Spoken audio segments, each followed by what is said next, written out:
Hello, today I'm going to be discussing the melanocortin-1 receptor, which is also known as MC1R.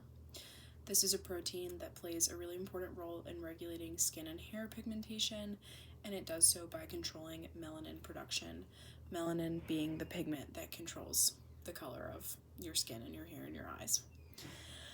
MC1R can be found in the plasma membrane of melanocytes, which are cells that are responsible for melanin production. Mutations in the MC1R gene can lead to different variations in skin and hair color, most notably linked to red hair and pale skin. And this also really increases your susceptibility to certain skin cancers like melanoma, because less melanin means more sensitivity to UV radiation. So in front of you, I have my 3D model of the normal tertiary structure of the MC1R protein. In red is the cell membrane. In blue are transmembrane proteins that the actual MC1R protein is weaving in and out of. And then we have in purple the actual MC1R protein that has some parts in the extracellular space and some parts in the cytoplasm. As you can see, there's one pom-pom, and that is representing the amino acid at position 67, which is arginine in the normal tertiary structure of the protein. It's important to note that since MC1R is a monomer in its functional form, the quaternary structure doesn't apply here. I do have a model of the primary structure, which is just its amino acid sequence.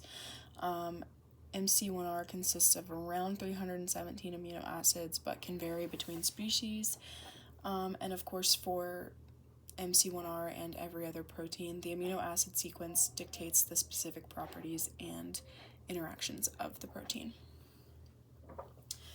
If I were going to show the secondary structure in a model, I would just show the alpha helices, but I do not have a model of that. So the normal function of the tertiary structure of the MC1R protein is to respond to melanocyte stimulating hormones, which is usually abbreviated to MSH. They influence melanin production by promoting more eumelanin over pheomelanin. Eumelanin and pheomelanin are just two types of melanin. Eumelanin produces brown and black hues, and pheomelanin produces red and yellow hues. This not only affects pigmentation, but it also enhances protection against UV radiation and thus reduces DNA damage.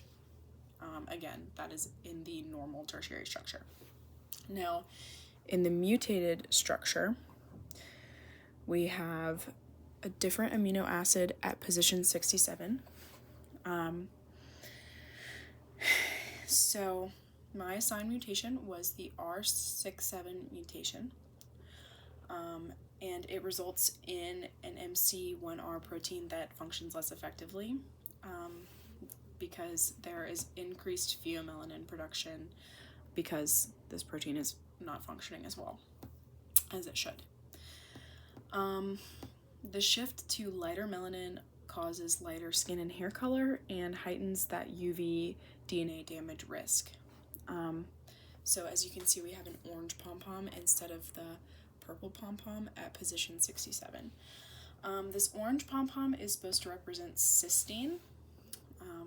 So when arginine is at position 67, that is an amino acid that is normally there at position 67. It has a guanine group, and it's positively charged and hydrophilic. It can ionically bond with other negatively charged molecules, and it can also hydrogen bond with other polar molecules.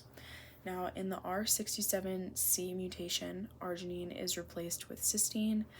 The functional groups present in cysteine are carboxylic acid, an amino group, and a sulfhydroxyl group. Cysteine is generally considered hydrophobic just because of the presence of sulfur in its side chain. However, it does have some polar properties. The impact of this mutation is that it decreases the ability of the protein to effectively signal for eumelanin production, which leads to less UV protection, thus increasing the risk of skin cancer. It's really interesting though, because this mutation affects the organism's phenotype, which we don't always see in mutations. It's usually like the genotype will be affected, but the phenotype may or may not be affected. So you can physically see the effects of this mutation. It's an important mutation to understand because of the heightened risk of skin cancer. So I have really appreciated learning about it.